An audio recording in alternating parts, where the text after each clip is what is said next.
So far in this peace economics mini-series, we've talked about the peace tax, what peace costs when the wrong people have access, hidden fees, confusion, over-explaining, waiting, and self-doubt, and emotional ROI, what you get back compared to what you put in and why intensity isn't valued.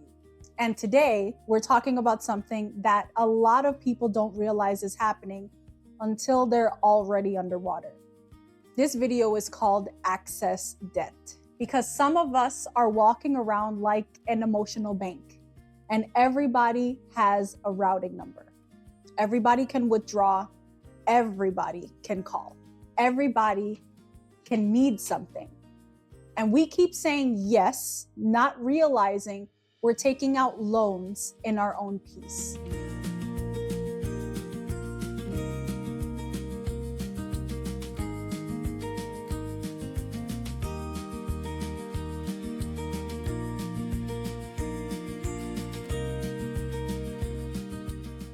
So let me give you the simplest definition I can. Access debt is what happens when you give so much access to your time. When you give energy, emotions, and resources that it becomes a liability because people learn they can take advantage of your kindness. It's not just that you're generous. It's that you're generous without a credit limit. And that turns generosity into debt. Now, before anybody misreads me, let me be clear. This is not a never help anyone video. This is not be selfish. This is not don't care about people. This is specifically for those who wear their heart on their sleeve. Those who see someone struggling and your first instinct is, how can I fix this? How can I save them? How can I help? And that instinct is not evil. But it can become expensive if you don't add wisdom to it. Because here's the truth. Not everyone is ready to be helped. Not everyone wants help. Not everyone can receive help. Not everyone will respect the cost of help. And if you don't learn how to discern that, you end up paying for someone else's lack of readiness.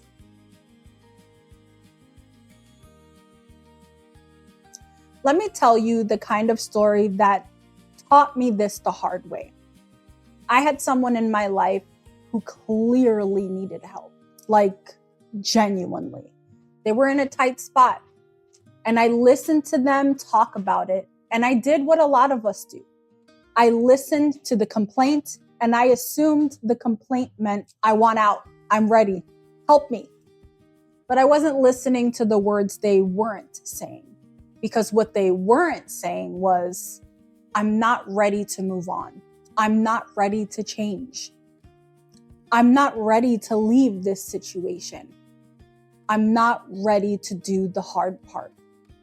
But I wanted to be their saving grace, so I offered help, a lot of help. I created an escape plan. I pushed forward. I tried to solve it. And here's the part that still makes me shake my head a little. Because it's such a lesson.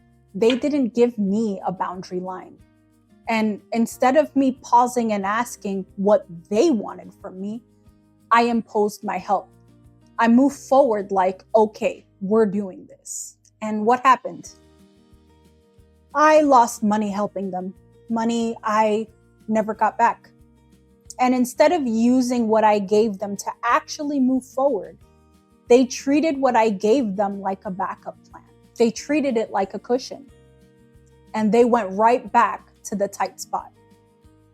That was hard for me. Not just because of the money, but because it forced me to face something about myself. Sometimes my generosity was also about me, about how I wanted to feel. I wanted to feel needed. I wanted to feel useful. I wanted to feel like I could rescue something. And this is not me shaming myself. It's me telling the truth. Because the truth is how you stop repeating patterns. Here's the lesson. You can be willing to help and still be helping in the wrong way. You can be generous and still be over-available. You can be loving and still be enabling. And for a lot of us, the boundary line is not help or don't help. The boundary line is help without going into debt, help without overextending, help without losing yourself, help without sacrificing your peace, help without making their situation your responsibility. Because once you make their situation your responsibility, you start paying interest. And interest can look like resentment, burnout, anxiety, disappointment, anger. It can look like self-blame, financial loss, emotional depletion. That's access debt. And I want to tie this back to the series premise because it matters. Love has a daily operating expense. And when you are constantly over-available, you're spending your emotional budget before the day even starts. You wake up already behind. You wake up already bracing. You wake up already thinking about what you need to do for somebody else. And then you wonder why you can't breathe, or why you're snapping, or why you feel numb. It's not always because you're overwhelmed by life.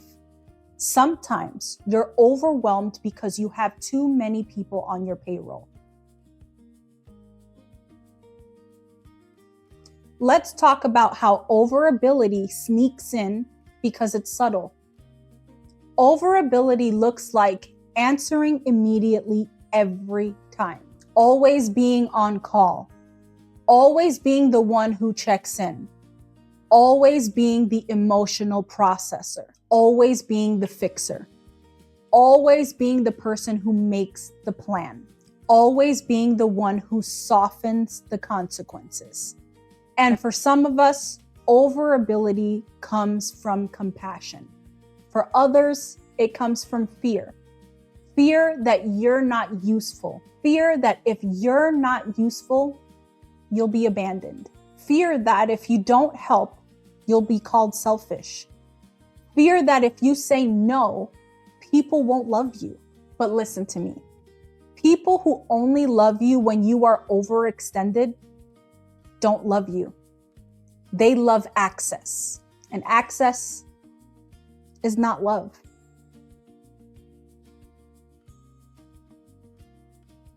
Emotional labor is remembering what people need, managing emotions, smoothing conflict, tracking details, supporting everyone, being the bridge, being the translator, being the peacekeeper. And if you're the only one doing that, you will burn out because the relationship becomes you give, they take. You adjust, they stay the same. You explain, they dismiss.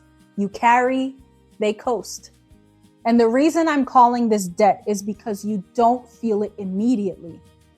You feel it later. When you're drained, when you're resentful, when you're tired, when you're depressed, when you realize you've been pouring into people who don't pour back. Even though we want to help, not everyone is able to accept help.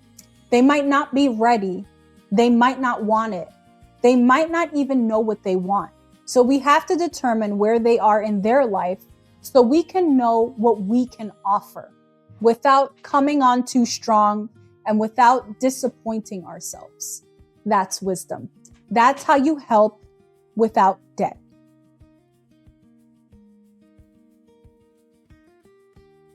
Okay, here's the now what. This is your tool for this episode. It's called the Before You Help checklist, because I need you to stop handing out emotional loans without reviewing the terms. Before you help someone financially, emotionally, practically, ask these questions. Number 1, did they ask for help or did I volunteer to rescue? Be honest. Sometimes they didn't ask you. They just vented and you turned venting into a plan. Number 2, what did they actually ask me for specifically? Not the help me, not I'm struggling. What is the specific request? Because vague requests create vague expectations, and that's how you overextend. Number 3, are they ready to change, or do they just want relief? This is huge. Some people don't want change. They want cushioning. They want a temporary escape hatch so they can go back to the same situation. And if that's the case, you need to decide if you're okay with being a cushion. Number 4, what are they willing to do on their side?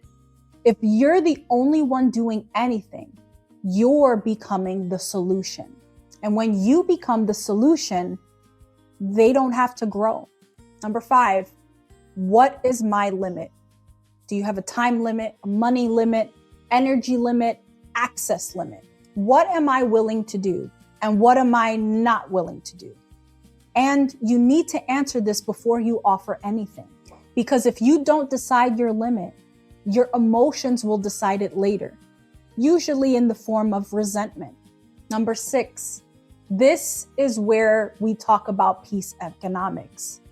What will it cost me if I say yes? If saying yes costs you peace, sleep, stability, finances, or your own family's bandwidth, that's not a free yes. That's a debt yes. Number 7, what happens if they don't change? Are you still okay with what you're offering? If they go back, if they repeat, if they ignore the help, are you going to feel bitter? If yes, you need to adjust what you offer. Number 8, do I feel pressured, guilty, or anxious right now? Because if your help is coming from guilt or pressure, it's not generosity, it's fear. And fear-based giving creates debt every time. And if you need language, because sometimes we don't know what they want to do, but we don't know how to say it. Here are a few calm scripts. I care about you, but I can't take this on. I can support you emotionally, but I can't support this financially. I can help you think through options, but I can't be the plan. I'm not able to do that, but I hope you find the right support. I need to be honest about my limits. Notice how none of those are rude. They're clear. They're adult. Let me end it here. You don't need to become cold to become wise. You don't need to stop caring to stop overextending. You don't need to stop helping to stop going into debt. You just need to stop giving unlimited access without discernment. Because your peace matters, your home matters, your mental health matters. And if you're constantly paying for other people's lack of readiness, you will eventually have nothing left for the people who actually depend on you, including you. In the next video, we're talking about when the numbers don't add up. Sunk costs, loss aversion, staying because you've already invested so much. And we're going to end with 2 tools: vision versus evidence, and a loss aversion question that will hit you right in the clarity. So take the before you help checklist and use it this week. Not to shame yourself, to protect yourself. Because generosity is beautiful, but debt isn't. Thank you so much for watching and spending time with me today. If this video resonated with you in any way, I'd really appreciate you taking a moment to like and subscribe. Sharing this video helps it reach someone else who may need it, and that support truly makes a difference. If you'd like to keep coming back, make sure to turn on the notification bell so you don't miss future videos. I appreciate you being here, and I'm grateful you chose to spend part of your day with this content. Take care of yourself, move at your own pace, and I'll see you next time.